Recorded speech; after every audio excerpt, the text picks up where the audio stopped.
Up next, how to install an underground dog fence that you can buy yourself, install yourself, and save a few dollars. All right, let's do it.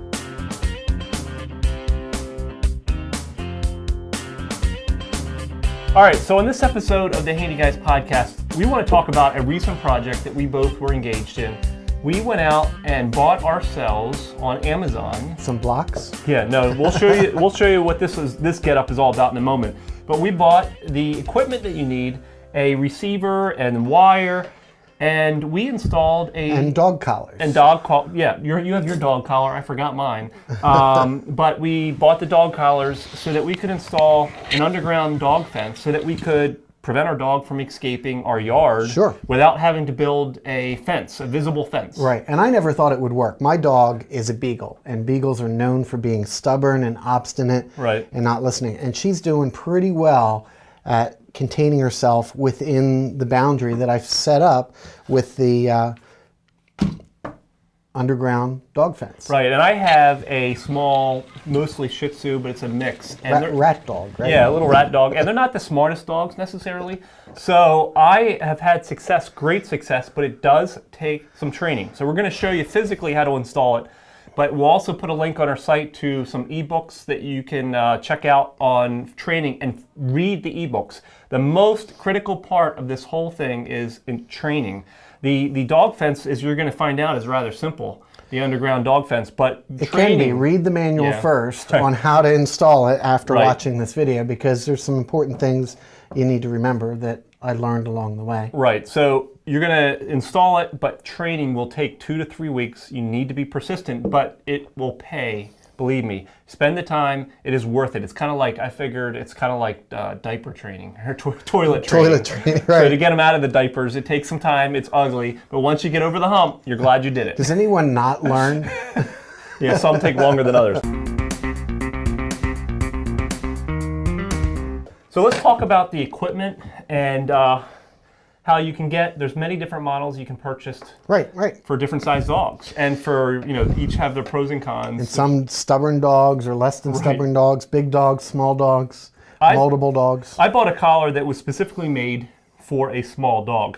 So you can see, and your collar isn't that big, but it's still bigger than my collar.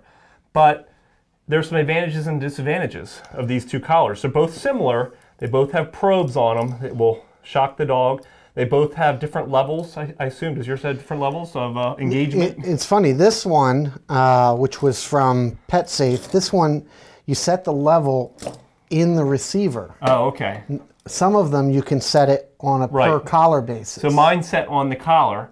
Mine's made specifically for smaller dogs, and there's 5 levels. So it goes from the first level, which just is a sound, up to the highest level, which is the highest shock. And the disadvantage of this one, while it's small, it has a battery that I have to replace. And how long does that last? So far it's gone over a month, so it's about 2 months, and then you got to replace it, and then you have to buy new batteries. You can't recharge them or anything like that. Right. I really wanted, there was 2 features about this one that I wanted. One, that it was waterproof, because the dog, we take her on walks and stuff, she, out in the woods, she'll go into the water and the streams, and she's kind of an outdoor active dog. So I wanted waterproof. This one was waterproof, but also rechargeable, because I just didn't want to worry about the batteries. Right. So this one has a little charger unit. You sit it in, and cool. And it's good for also about 30 days. Oh, it is? So you only have to charge it about once a month. That's nice. So then each of these, we both got these units, receiver units, I guess you'd call it. Transmitter, receiver, I'm not sure which. Transmitter, I guess. Right, mine's a little different than that, but they're all similar. They all have a similar concept. You're going to have a power supply connected to this, and you mount this usually in your garage. We'll talk about this in the second part, how you set this up. But you run the wire to it, and there's different settings on them depending on the model you get. And they have to do with how far before the dog gets to the boundary does it begin to implement the shock. Right. And so you have to adjust it based on the size of your yard and everything else. You'll make adjustments when you first set it up, because you don't want the dog getting buzzed 20 feet away from the boundary when it should be about 5 feet or so. So that's that mounts on the wall. And then besides the collar, the transmitter, then you just have wire. And you can buy these spools of wire. I think these are, 18 gauge or something like that, pretty cheaply. That's right. Yeah, it's about $20 for a 500-foot spool. Yeah. So then it's the installation. And the installation can be a challenge, but It can be if you have the right tool the right tool. and the right yard, it might only take a half an hour. It just depends. Right. I don't know. Some of these fence systems can go, to 10, 12 acre lots. Right. That'd take a lot of work. I went by a farm the other day and they had the flag set up and it was about a 5-acre setup. It was huge. So, Right. yeah, right. you can do it. So I'm only a quarter acre. You're a little more than that. So you get usually enough wire in your kit for a small lot, and you can add more wire if you need. I have about a third to half an acre and barely had enough in one spool to get around. So we bought 2 spools and then we shared some of the wire. But the key is, Brian, is to rent the tool. There's a tool you can rent. You check your local renter centers, but it buries the cable and creates a little path for it, a little ditch, a little trough for it to go all in one motion. Yeah. Digging that trench and laying the cable. It just does it all in one. It makes a really small trench, a centimeter thick or so. No, it was wider than that. Was it wider? Yeah, it was probably about an inch. Okay, but then it also kicks the dirt back on top of it. A little bit, yep. You still want to stamp it down a little, but basically it buries it, and you're good to go. I did that whole third to half acre. We went around that loop in about a half an hour, 20, not even that, about 15 minutes. It goes really fast. If you don't have that tool, you can use a shovel blade or something like that, or an edging tool. But if your ground's real hard, that's going to be a lot of work. It's not going to rebury it. You're going to have to then go in and press in the wire. So it kind of depends on the size of your yard. Rent the tool. Yeah. It's definitely worth it. Yeah, we tried it with using your edger, right? Right, we used an edger, a gas-powered edger, and that just would not cut it through Paul's heavy clay. It seemed to work a little bit over at my house, but since we got the machine, when we were done here, I went over and did mine. All right, so you bury the cable, you hook it up to your transmitter, but let's talk about how you set it up around your home. And we have a little mock-up here of a Lego house. Very clever, Paul. Brian graciously built for us before the show. And that's quite a fancy house. Yeah. Let's just talk about the basic setup. So you have to create a loop somehow. So the wire that you're sending from the transmitter or connecting to it has to be looped together. You can have connections. In other words, you can have splices, yeah. Right. But they have to still make a continuous loop. Right, and you've got to get from, go out one side of your yard all the way around, come back to close that loop. Right, so if you see over here on the side, we actually set this up exactly how my yard is set up. So it goes around the entire house. I'll show you how I went by the driveway, and I even have some B-roll of that we can show. But it goes back and into the side of the house. I actually have a couple splices here that I added in later. And when you want the dog to be able to be able to pass by the wire, you can do that so that you have a continuous kind of a circle or square around your house, and then you have to do twists. Right. Twist the wire. I think it's 10 to 12 twists per foot, and when you do that, it cancels out the signal, the radio signal. Yeah, the signal for when the dog. Well, let's show them how to do that, Paul. All right. So, here, hold the end of that wire. So what I did was I just folded the wire in half, the part that I want to twist, and now I'm going to just hook it up to a regular drill. I'm going to put it into Paul's drill here, and then give it a whirl. So you just let it rip like that, and that'll make the twist that you need. There we go. There you go. So now you have twisted wire, and let's put it down here in the camera here, and you can see we twisted it, no problem. This doesn't take that long. But let's talk about your setup here. So I went around the house, and the most common problem when you do that is that you have the driveway or a sidewalk, something like that you need to get through. In my case, I have a driveway that goes all the way out to the street. Well, where else would it go?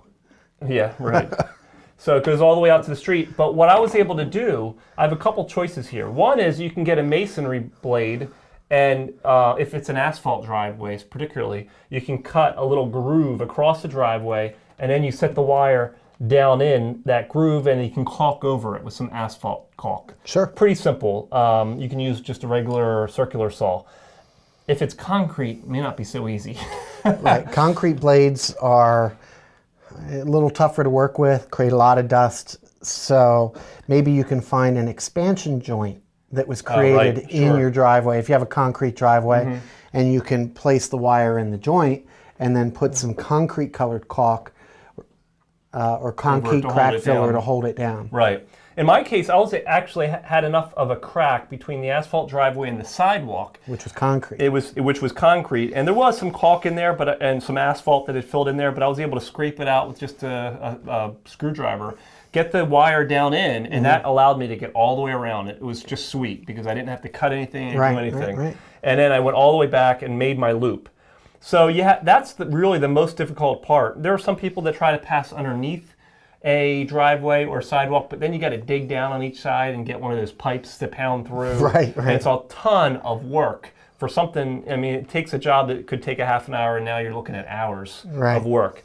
So Right. you need to take that into consideration to figure that out. Now, there's some people that only want to put a loop around either the front or the back of the house. That was me, Paul. So my situation was I had... Show it on the front because you can see it on the camera. Yeah, so I wanted to go from the back corner of So my you house didn't have a to the driveway back. back here. The driveway was actually on the other side. So the driveway's there. So doing a loop there, right? Like that, yeah. Okay. How? Yeah, you can't just do a loop like this, or else when the dog walks out of the house, they get zapped. That's right. They can't leave the house. Or, if worst case scenario, if they're on the inside wall or the outside wall inside of the house, they could get zapped if it was too That's close. right. Yeah, just going to lay down next to the patio door, they'd get zapped. So what's the solution for this? So what I had to do is I ran the wire up next to the downspout. I tucked it in underneath the gutter all the way across, and then down behind the downspout on the other side. So you go up over on the top edge of the roof and down each of the downspouts, so you don't really see it. Exactly. You You can't see the wire. I have it nicely concealed and tucked and hidden, but now the dog can exit the patio door into the backyard. It's contained only in the backyard, and no problem. So Now, that's how I created my loop. Had you considered maybe painting the green blocks on your house? Sorry. So anyway, yeah, so that does it. The only thing you have to be careful about is if depending on how strong you have the transmitter, the dog could be inside the house up on the second floor somewhere and be close enough to the wire that potentially. Yes. So you have to kind of So test. I have that in the corner because you're running vertically in the corner. So there's a spot in my daughter's room on the second floor next to her bed where the dog can't go. Okay. And the dog learned that the first day. So you do have and a does spot not now. go back there. Interesting. Well, what about the transmitter? Where do you put the transmitter in So this setup? in this setup, I then ran the double wire back along the side of the house into the garage. Okay, so you have it go back on this side of the house into the garage, so it's very similar to mine in that regard. So usually what you want to do is run the wire, the double-sided wire, right in. The best place, or one of the best places, is put this right in the garage, just protected from the elements. Right. And then it's just a one hole in the garage. You can caulk that hole and you're good to go. Or you can run it under the siding. That's right. I actually took my siding off, Right. ran it along behind the siding, then snapped the siding back on, ran it through. And that's so how mine all the is as wires well. are all concealed. All right. So those are your basic setups. You can go online and you'll see a whole bunch of other ideas on how you can set up the wire, but you have to think about a continuous loop. Right. Well, let's talk about cost. Yeah. Let's do this Let's do it. Underground fence. The underground. What did you pay for your underground fence, roughly?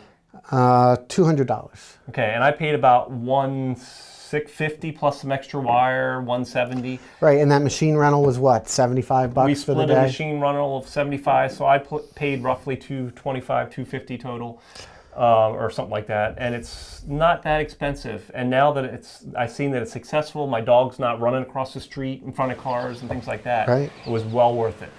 Yeah, it was an easy project. It didn't take all day to do. Yeah.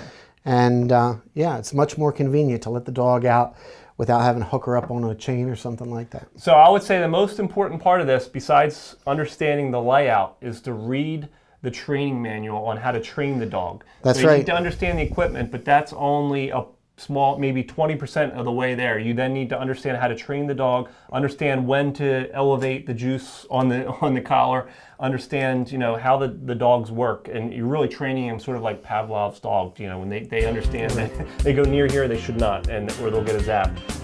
So that's how it works. It's successful. You can do it yourself. It's a great project to do yourself. It is very easy.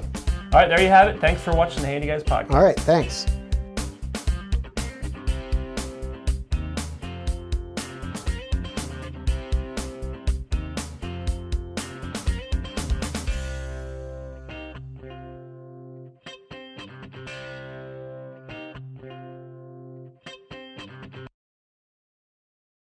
Up next, how to install an underground dog fence that you can buy yourself, install yourself, and save a few dollars. All right, let's do it.